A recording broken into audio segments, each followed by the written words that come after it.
السلام علیکم و رحمت الله تعالی و برکاته. دوستان عزیز، خداوند نگهبان هر یک قدمشون باشه. اولش پروردگار، آخرش پروردگار. با شما هستی چقدر مردمی نیازمند کمک میکنید. دوستان مهربان، امروز قرار داریم در تاتارستان کدوم شهر؟ آلمتسک رایون در پیش بالنیسا، در پیش رانیماتسا. این لله و اینا الیه راجعون. برادران مهربان، دین روزی سه شنبه در 4 بچه خانم 4 اکاو دادر درسترش در ماشین میان، در عقب یا ماشین کلون دیگه میزنن. خیلی که یک قضای الهی است. اکای کلونش از دنیا گذشته میشه. ای تاجیکستان، ای ناحیه عبدالرحمن جامی، یعنی که کوی پیشتره که همراه این امک بچه‌هاش و حاضر ان شاء الله با بعترک میرم نوار میکنم، از اونجا درستر میبینیم.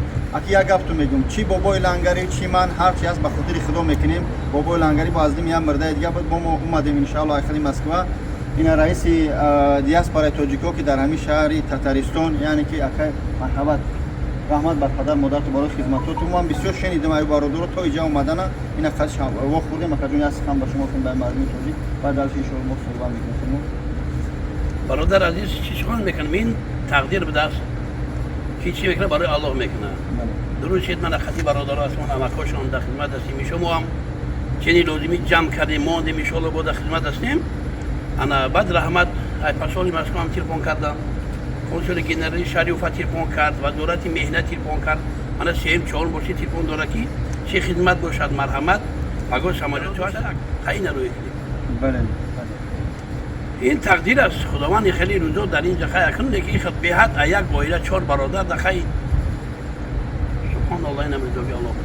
خب اکا جون شما یگان چی مقصد؟ ما مقصد ویدیو همین بود که هر یک قدمش فقط یک تمایداکیشون زن گودک ندارد. درست فهمیدم؟ از سالش 3-4 گودکی دارن.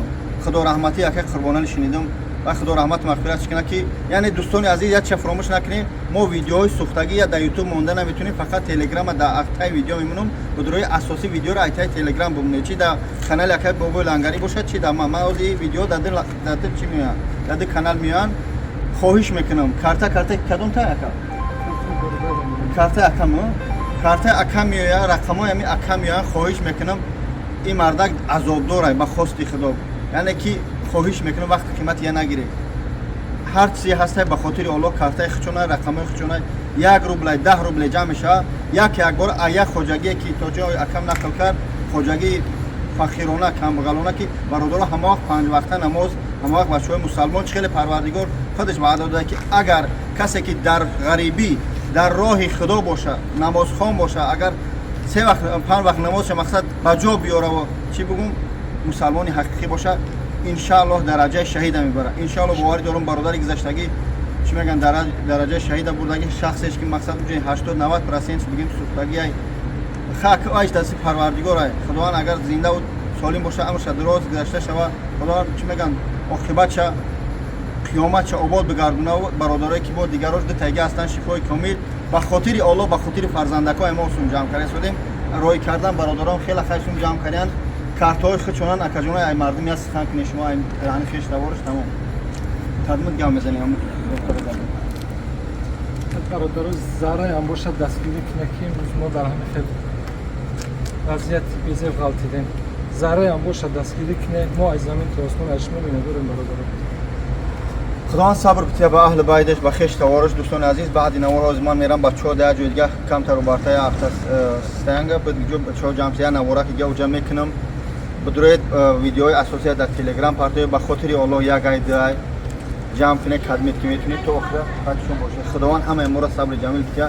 رحمت برای همه مسلمانان، برای سربلندی برادرانی چی میگن تاجیکی همه وقت هم یک دستی هم مشابه فرق نداره که جوگی محلگرایی در کن است. ما همه مسلمانیم، بعدی تاجیکیم باید تاجیکستان ما در حق جون پاک کنیم.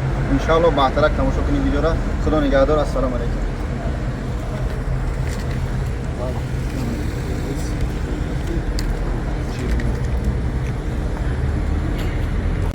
خب دوستان عزیز یا بارگاه سلام علیکم. این دیم نوار ما تشده پیش بالنیسا بود. دیمش خاطر این برادرایی که از تمامی همین گوشه و کناری همین ناحیه تاتارستان جمع گیر شدن اومدن از بازار. خلاصه از اینکه الحمدلله سرجمند باز یک کار گفتم با یا بارگاه میگم اگر اینجا یک مرده میشید یک تا اگر کسلی میبرید یک تا سوختگی میشید همین 1000 روبل هر کدومش 2000 جمع میکردیم بس بود.